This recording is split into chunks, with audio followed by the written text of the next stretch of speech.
Hey everyone, welcome to another edition of PowerCore Productions and Podcastings, where in today's video, we are going to be continuing Dragon Ball World's Strongest, What If Wonder Woman Was in Dragon Ball, Part 6. As always, if you're new to the channel, or if you're a regular and you like what we have to offer, then please don't forget to like, comment, subscribe, share, and hit that bell for post notifications so you can stay up to date on everything that is PowerCore Productions and Podcastings that's to come out now and in the future. Where we last left off with our series, the Z-Fighters had encountered their first enemy from beyond the stars, that being in Goku's brother Raditz, who would reveal Goku's Saiyan origins, as well as the coming threat of the Saiyan attack. However, because of the presence of our ever-growing powerful princess, things took a different turn, with Raditz actually surviving in this timeline and even being convinced to come over to the side of good, with help from the lasso of truth revealing many things, among them being Raditz's own inner nature. Now with this, everyone has prepared for their training in their own ways. Goku staying on Earth to train with the Z-Fighters, while Diana had made the trek over the Snake Way to meet with King Kai and train with him, in preparation for the Saiyan arrival. But now, as the enemies touch down on Earth, how will this battle change from the original story? Will Goku and the others be able to hold their own until Wonder Woman returns? And even so, what else lies in wait for them beyond the stars? For all this and more, stay tuned as we now continue Dragon Ball World's Strongest, What If Wonder Woman Was in Dragon Ball, Part 6. As always, sit back, relax, and enjoy the show. With around a year to prepare, the Z-Fighters would start their various training regimens. As Diana was transported to the Otherworld by Kami, she would begin her journey down Snake Way, eventually arriving to the planet hosted by King Kai. Now, unlike in the original story, Diana would be able to arrive across Snake Way a little sooner than Goku did, at least by 1 month's time. Now you might also be wondering why Goku didn't go along, or why only Diana was chosen. You see, in this universe, the Amazons were created by a god, like in the DC continuity. However, this was done by one of the Supreme Kais, the female Kai, who unfortunately lost her life during the Majin Buu attack. As a result, while the Amazons were from Earth origin, their physiology is not that of an average human. They're something entirely different and something entirely unique, and as such, it was more appropriate for Diana to be the first one selected to go and train under King Kai. Goku in the meanwhile would stay on Earth, with Piccolo, Chichi, and now his newly formed ally and his brother Raditz. For those wondering how Raditz became a part of this Z-Fighter unit, it actually resulted from his arrival on Earth. You see, unlike in the original where he was able to get the drop on Goku and their allies, the combined might of both Goku and Diana, along with assistance from Piccolo, proved to be enough to defeat Raditz and keep him at bay. Using the lasso of truth, they were able to learn everything about Raditz, from his origins to where he came from. Although in the process, it would be revealed of the origin of the Dragon Balls here on Earth, as well as Piccolo's origins as a Namekian, now placing them in the crosshairs of the Saiyans that were due to arrive.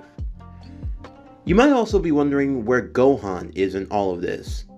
Well, Gohan would be spending the next year on Themyscira, the island of the Amazons, where he would train under his grandmother, Hippolyta, who was the queen of the Amazons. This was done for Gohan's own safety. You see, unlike the Gohan that we know, this Gohan is raised to be truly balanced. Not only does he have the warrior aspect from his parents, but he's also taught valuable life lessons. You see, Diana has an extensive education, and she never went to any human or earthly school, But she's not stupid either. Diana is able to provide a stable home for her family, a home where Gohan can learn, he can study, he knows mathematics, reading, writing, arithmetic, but it's not overly forced on him. Gohan ultimately is allowed to make his own choice about what he wants to do with his life, and they train, spar, and they grow together as a family. But with the coming arrival of the Saiyans, Diana just didn't want to involve her son in something so dire so soon. Keep in mind, Gohan is only around 4 to 5 years old at this point in the story. And while Goku wouldn't have minded taking Gohan along to train, she didn't fully want Gohan being around the likes of Raditz, at least not yet while she wasn't around. So they made a compromise. Gohan would receive training on the Amazon island, and when the business with the Saiyans were over, they would go back to training together as a family, and they would pick things up a bit to try to get Gohan up to par. Goku agreed with this decision, and after Diana had said her goodbyes and left for Otherworld, Goku would say his goodbyes before dropping Gohan off on the island, as Hippolyta was more than happy to watch after her grandson. Now, getting into the overall power-ups and what our Z-Fighters will be doing, it's obvious that there are going to be some ebbs and flows when it comes to power level. For one, Goku is not going to be traveling on Snake Way, so he won't be training with King Kai. He won't be getting that benefit of training with 10 times Earth's gravity either, so his training and his power level increase won't be as high as in the original. He would top at around 3,900, with Piccolo following behind at 3,500. Even Raditz would see a boost in his power, from 1,600 to an even 3,000. And Chichi would be able to up her game also, with her base form being at around 1,800, but her cheetah form being at around 3,600. For those wondering about Chichi and her cheetah form, Chichi is basically the stand-in for Cheetah, one of Wonder Woman's adversaries in DC Comics, although here she's more of an ally than anything else. Now, with Chi-Chi, her power works in a way of it being a double, or for it being a multiplier to her base strength. You see, Chi-Chi gained her power from fortune teller Baba, as she was looking to try to gain some sort of edge or advantage against Diana, the woman she considered her rival for stealing Goku's heart. While this power-up did benefit her greatly, and she was even close to competing with Diana from time to time, ultimately it still wasn't enough.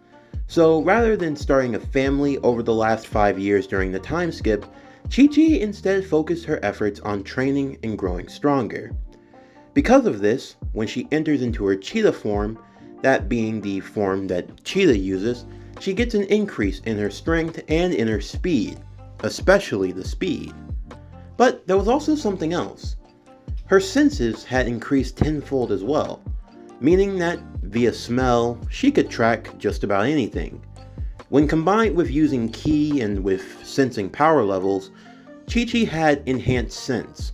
So even if a power level did or didn't exist, if she was able to get a good smell of you, she could find you just about anywhere on the planet. A certain power-up that will be very beneficial down the line, as you'll see. And then there was Diana. How was her training with King Kai? Well, for one, Diana was very respectful to train amongst the Kai, and to be given such an opportunity. And King Kai recognized this as well, as the legacy of the Amazons was something he had taken note of. Diana's training will allow her to increase her overall base power, which is something that Diana would always hold an advantage of, at least when you compare her to Goku. You see, the way that their power dynamic works is in the sense that when it comes to base power, the two of them, while they're close, Diana would always hold the advantage. That was just the nature of the Amazon and of her own physiology. But when it comes to other things like power augmenters or maybe even certain transformations, then that's where Goku would truly shine and he would gain the edge. But when it came to overall base for base, when it came to overall beat for beat, that was where Diana could hold the edge over her husband. And then we would get to the other Z fighters, that being in the Earthlings, from Krillin, the Yamcha, Tien, and Chaozu. Krillin would be the strongest of them, everyone having a little bit of an increase due to them all not having competed not too long ago in the 24th World Martial Arts Tournament, the tournament that Goku finally won and not Hercule.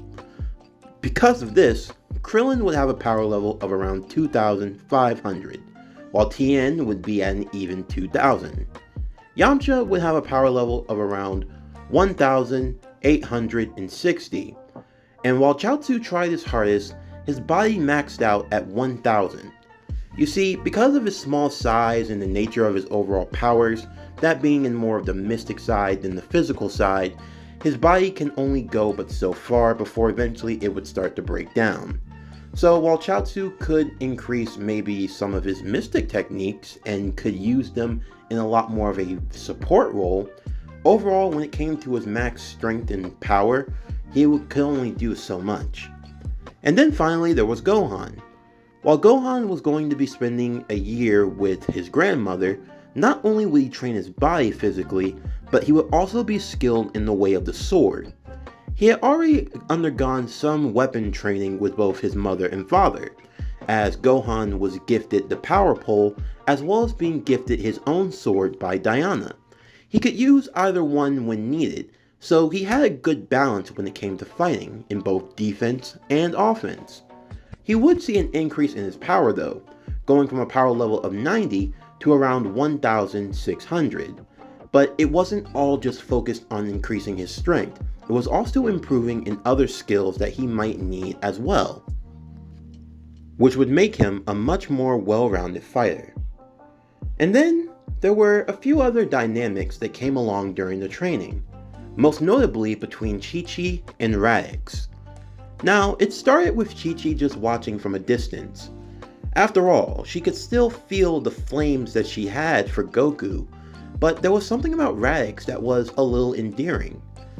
While Raditz tried to be standoffish at first when it came to training, begrudgingly he started to get into a rhythm when training with the others. It was a bit hard at first, as he had to break away from his Saiyan way of thinking, of trying to think that might makes right, and of underestimating others around him. He was even surprised to see just how much growth that the other fighters were able to make, even the non-Saiyan ones in Piccolo as well as Chi-Chi. Although her powers were a lot different, he did see similarities between them. After all, he had a Saiyan tail and she had a cheetah tail.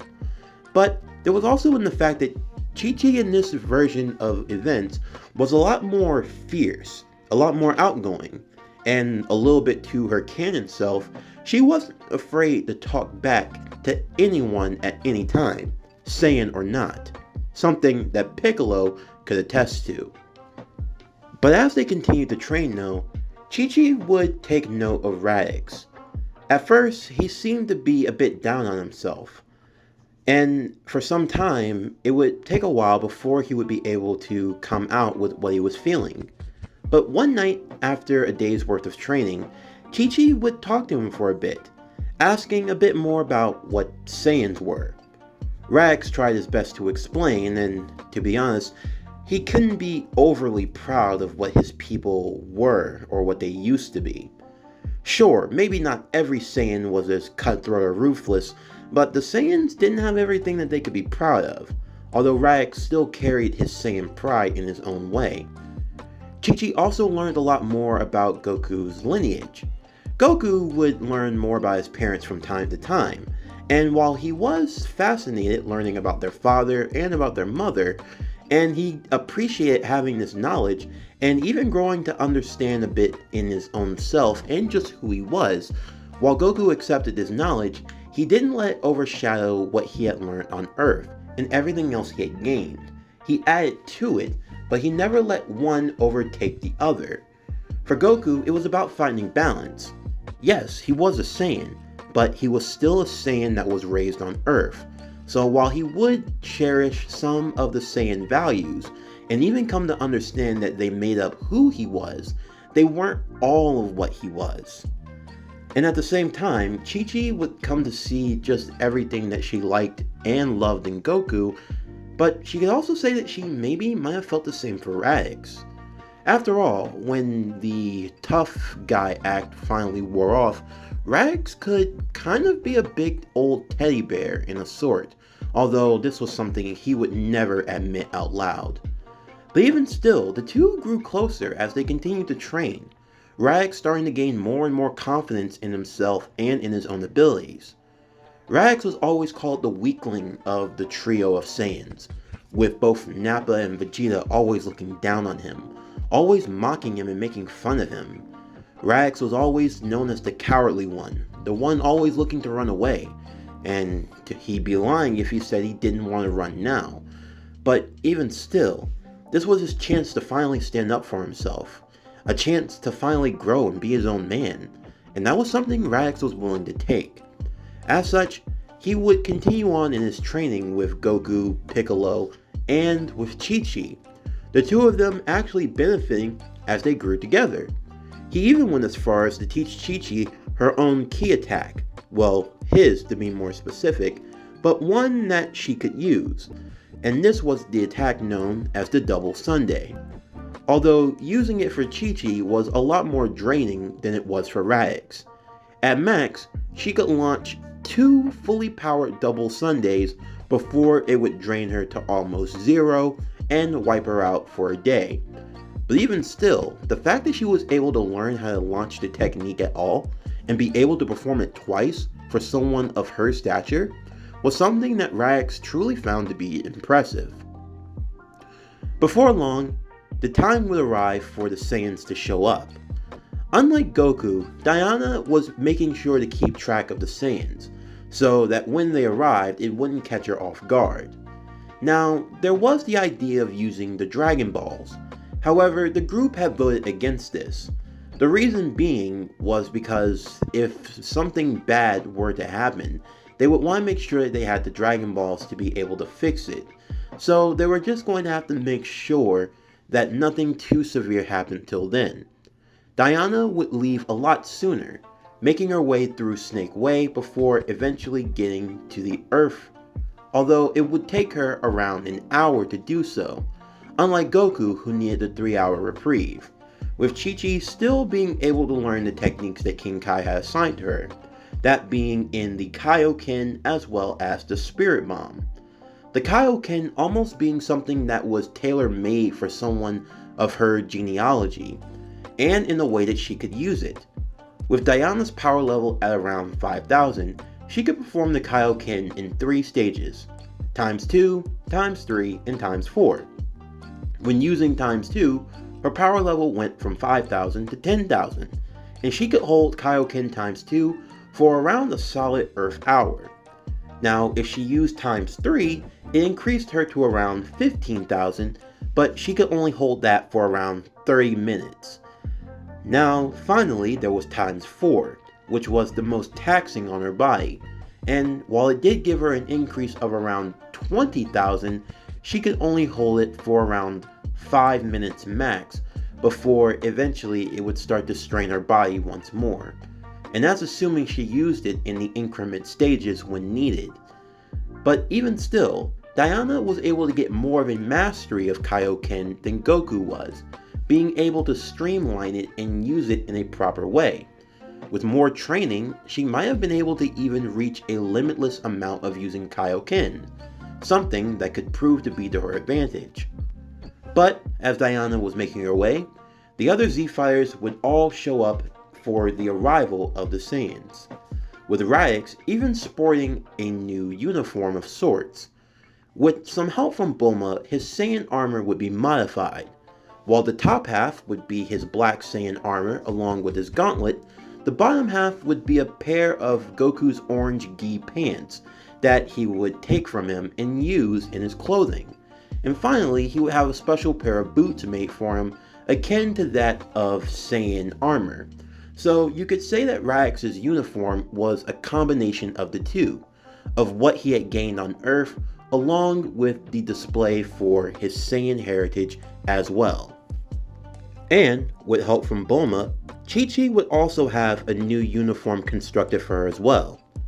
As you'll see on the screen, this is a type of style that Chi-Chi would wear, as Saiyan armor, while being durable, was also really lightweight, allowing her to add to her speed factor in her cheetah form, along with a special slot so that her cheetah tail could hang out as well. And you could almost say that both she and Raditz kind of matched in a sort of way. As expected, the two Saiyans, both Vegeta and Nappa, would arrive. However, instead of destroying the entire city that they would have done in the original, once they were able to locate the multitude of power levels that had been conjured together, and knowing that Raditz would be among them, the two Saiyans would make their way to the empty battlefield, where Goku, Piccolo, Chi-Chi, Raditz, Krillin, Yamcha, Tien, and Chaozu would all be waiting for them. Thankfully, with training from Goku, Raditz was able to learn how to sense power levels using his ki. As such, he also learned how to suppress his power. As the two Saiyans would arrive, and seeing the group that had come out to greet them, both Nappa and Vegeta would scoff, laughing a bit at the ragtag team of warriors that Earth had managed to scrounge up, as they looked over towards Raditz and seeing how he was dressed, as well as some woman with a different tail and an armor similar to theirs. Her tail wasn't that of a Saiyan's tail, so she must have been some different type of Earthling or some sort of mutant. Maybe she could transform. There was no way of knowing. So, Raditz, it seems like you finally found some people that'll actually want to be by you. Yes, Nappa. But even still, I can forgive his foolish discretions. Just come back over here and pledge your loyalty to me, and I won't blow you up with this planet. Raditz, however, would look over to him as he instilled his resolve, not wanting to back down. Goku resting his hand on his brother's shoulder, assuring him that no matter what, they had his back, and that there was no need for him to run. Raditz would declare that he wasn't going to go back to them, and that he was going to be his own man.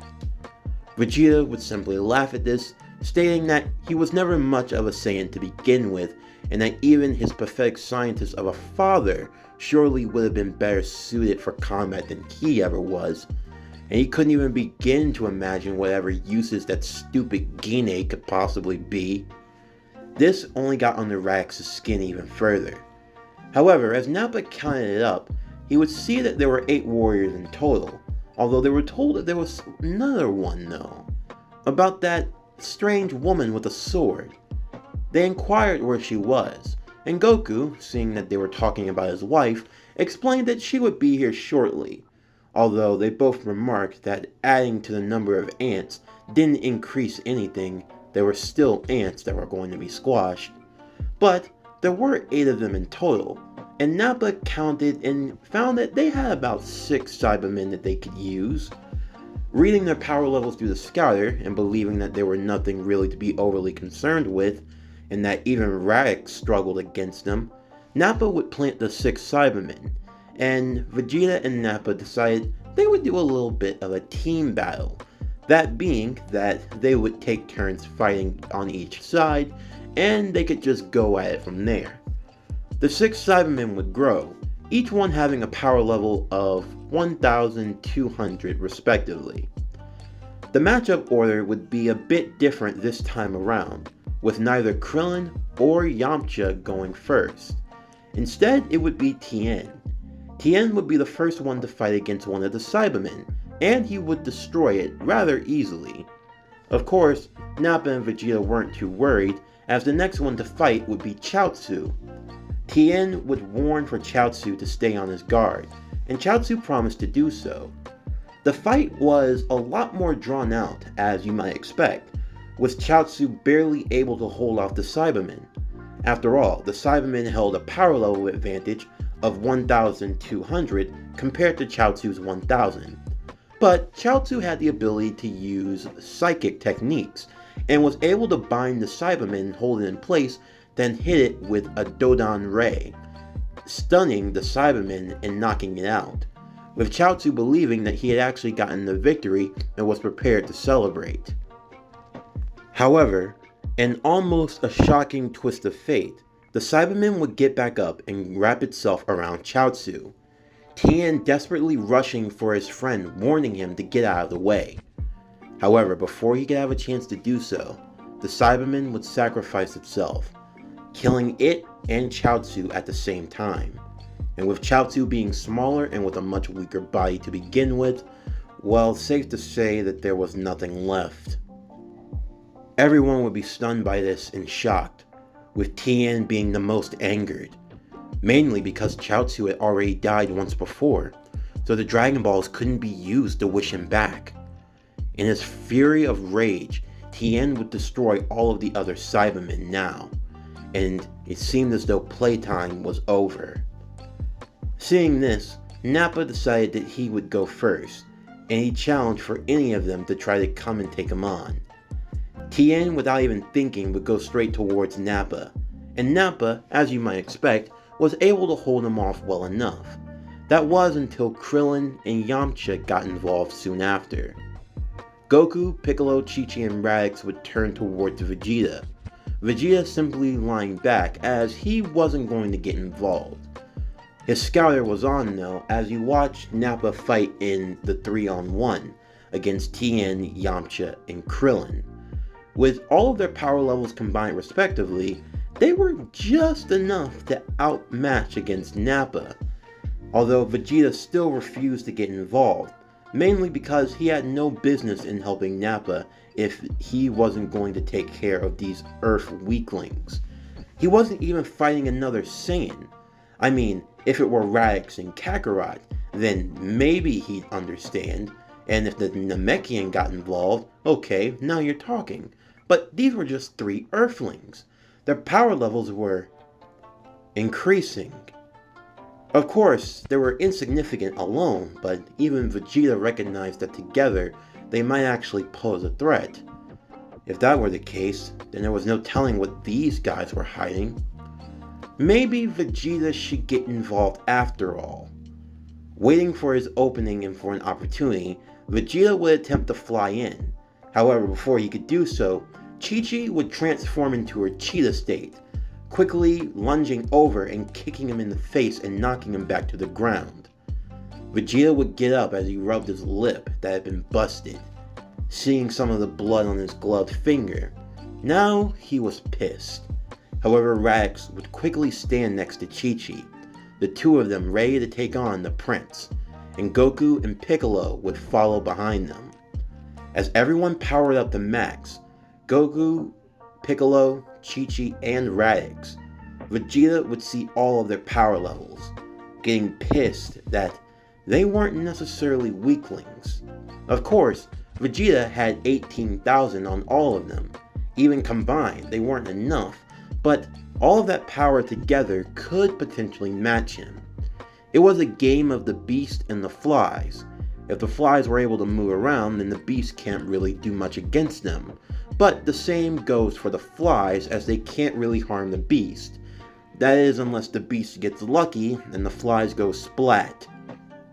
Because of this, another group handicap match would begin.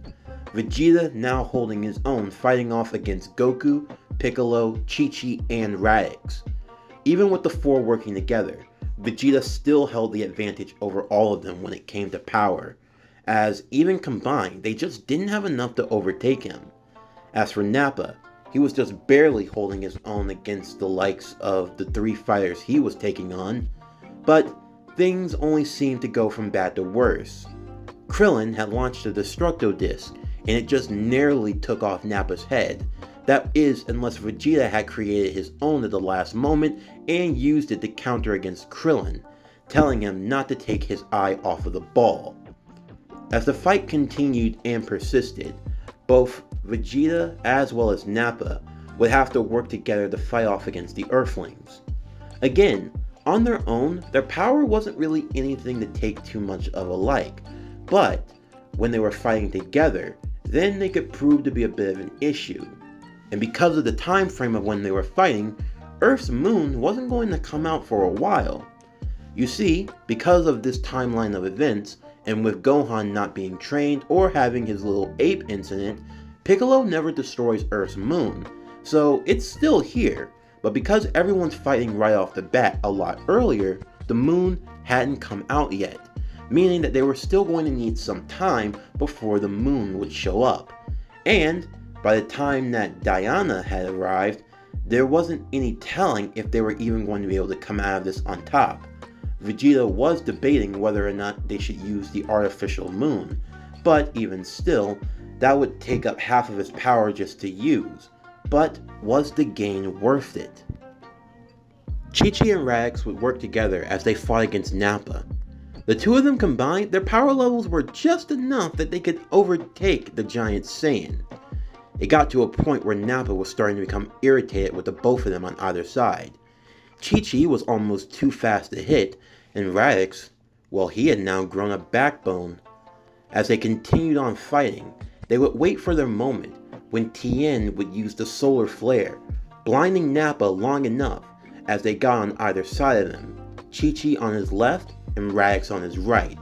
The two of them would combine for a double Sunday attack, each one launching their own double Sunday at the same time. Hitting Raditz with his own move, Nappa would be taken down from both ends, feeling the sting of both of their attacks and taking some crucial damage. Now deciding that he had enough though, Nappa would rip off the top of his armor. In attempting to blitz them going all out, Tien would find himself being launched to the ground, while Yamcha would have his leg broken and taking him out of the fight, and Krillin would be blown away by the overall power, now just leaving Raditz and Chichi to their own devices. Nappa decided that he would go for the weaker of the two, as he would backhand Raditz, knocking him out, before attempting to go towards Chichi. As Chichi was being pounded away by Nappa, Raditz would slowly recover just in time, Chichi launching one more double Sunday towards Nappa, stunning him in the face, although forcing her to revert back into her human form, as she had used up almost all of her power with that second double Sunday. Now being left motionless and with nowhere to go, as both Goku and Piccolo had their hands full, trying desperately and failing to fight against Vegeta, Nappa decided he had had enough. He would open his mouth to launch a mouth beam, directed towards her to blow her to bits. However, before she could even be hit, Raditz would find himself moving as fast as he possibly could, before eventually getting in between the attack and Chi-Chi, taking it at full force as he was blasted away. Raditz would then fall to the ground. He could feel that his life force was starting to drain from him very, very quickly. Chi-Chi desperately grabbed to his hand, trying to keep him from fading, although Nappa simply remarked that this was the fate of the weaklings, that they were always doomed to fail. However, Raditz wasn't going to take that lightly. Even still, as he grabbed onto Chi-Chi's hand, he would start to give her whatever energy he had left, just enough to allow her to move. He believed that she was fast enough and nimble enough that she could get away, and he told her that the best thing she could do was retreat for now. Although Chi-Chi didn't want to run, not when everyone was fighting and giving it their all. As Tien was slowly trying to recover, Yamcha had been taken out of commission, and even Krillin had been stunned away. The only fighters that were worth their weight were Goku and Piccolo, but they were getting wrecked by Vegeta, with Goku being a lot weaker than he was in the original, and with Piccolo not being able to hold out for any much longer. They knew that they were going to be desperate. But it was just then that everyone could feel a strong power flying towards them at top speed. Goku would yell out that Diana was on her way and that she was going to be here at any moment. When Vegeta heard this, he realized that they were about to get more backup, And if they were this excited about it, then it meant that this was going to be more of a pain than it was worth. And Vegeta decided that rather than try to drag this out any longer, it was just better to lay waste to everyone. Nappa asked if they were going to do the same to the Namekian, and Vegeta said that it wouldn't be too big of a loss. After all, they could always go to the Namek homeworld, and if they were anything like this one, then wish-granting orbs wouldn't be too hard to find. As they were about to continue on in the fight though, Krillin would make a desperate move for Nappa, grabbing him by his tail and holding him in place, believing that if he did so, this would be the weakness of the Saiyans. And Nappa even played into it for a moment with Vegeta looking worried. Piccolo would go diving in towards Nappa, telling Krillin to hold him in place as he was charging a special beam cannon. He was going to fire it at point blank range so that it wouldn't miss, and by doing so, it should definitely be enough to take him out. However, as Piccolo got closer, with the special beam cannon ready to fire, Nappa would simply smirk as he backhanded Krillin into the ground, knocking him out cold. As Piccolo now realized that they had been tricked, he had already gotten too close. With Nappa firing another mouth beam, Piccolo would be enveloped in the attack, and he would be the next to fall. Tien was barely able to recover, but he knew that there was nothing he could do. He was almost all out of energy. Yamcha had had his leg broken, and even if it wasn't, he knew that his power couldn't change the tide of the battle. Krillin had been knocked unconscious, and now Raditz and Piccolo, along with Chaozu, were dead. Chichi had just enough strength to be able to stand, but not much more than that, and Goku was now the only one left standing between the two of them. As the two Saiyans were now preparing to take out Goku, eyeing him from either direction, Goku held out both hands. He knew it wasn't much, but at the very least, if he could buy them enough time to get away, then maybe that was the best thing he could do. Although Vegeta would remark that it wasn't going to matter, because soon enough, Kakarot and this whole planet were going to go up in smokes. As Nappa would want to be the first one to take the charge, he would go flying straight towards Goku, Goku ready to take the attack. However, a flash of gold, red, and blue would come out of nowhere, kicking Nappa directly in the face, causing him to crash into a mountain. As Goku looked on stunned, he would see the familiar figure of a woman as she turned back towards her now worn and beaten husband. As she looked to him with a smile, she would walk over to him and rub his face. Goku could feel that it was stinging a bit. However, she smiled as she kissed his forehead, telling him that he was really a dummy for allowing himself to get caught in this situation.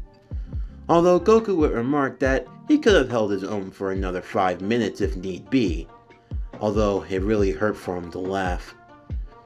Vegeta would regroup with Nappa, as they both saw now that the cavalry had arrived.